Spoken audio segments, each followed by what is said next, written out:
So in this video, we are going to see some hands-on demo on what is directional stimulus prompting.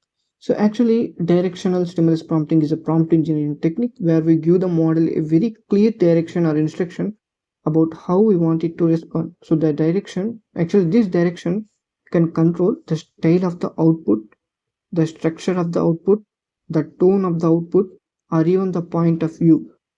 So actually this helps the model to stay focused and produce more useful and guided answers. So now let's consider an example.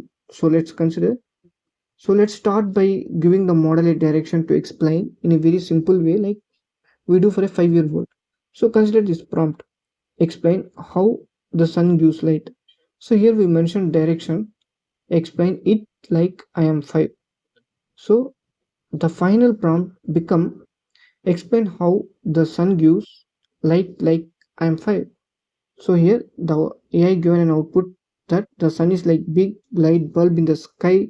It shines bright and gives us warmth and light during the day. So it explained to a 5-year-old child, like it explains its responses to a 5-year-old child. So here because we mentioned that explain the particular concept like I'm a 5-year-old.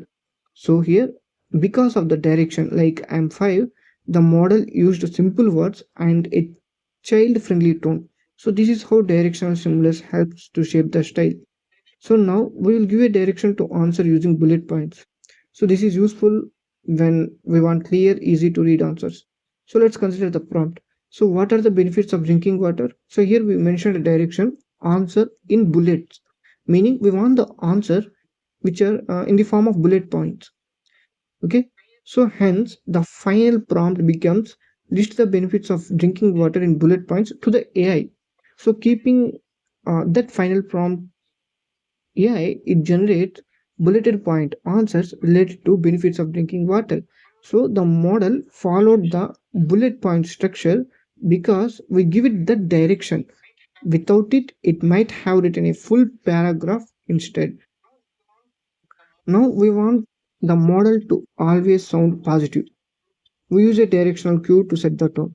So let's consider the prompt. Review this restaurant. The food was okay and the service was slow. Direction. And the direction we mentioned that write the review in a positive tone. Like write a review in the positive tone.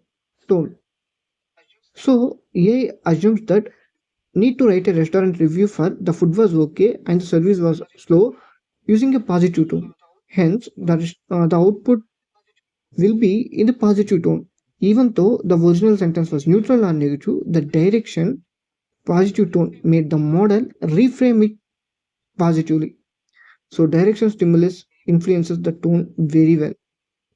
Here we give a structural direction, asking the model to summarize, but only in 3 sentences. Okay, so let's consider a prompt text. Space exploration helps us discover planets, understand the universe, and improve technology. It also inspires new innovations and bring countries together. And we mentioned direction, summarize it in 3 sentences. Hence, AI understood that we need to summarize the following text in exactly 3 sentences for that given text. So it outputs the text approximately within 3 sentences. So the model followed the structure and stayed within 3 sentences, showing how directional stimulus sets length and form. So now we will get the model to respond from a specific role like a doctor. So actually this sets the perspective prompt, like perspective view of the prompt. For example, consider the prompt, what should I do if I have a fever? We mentioned direction, answer like a professional doctor. Hence, AI assume that I need to act like a professional doctor, advises related to something fever. Hence, it advised like a professional doctor. Because we told the model to act like a doctor, it gave a professional, caring, and informative answer, but not casual or emotional. So, actually, why directional stimulus prompting is powerful? Because it helps you to control the style, tone, and structure. It makes output more consistent and audience appropriate. It works for any task, creative, technical, summarization, Q&A, and more. But it can stimulate specific roles like expect, teacher, friend, etc. So in the next video, you are going to learn about program aided language.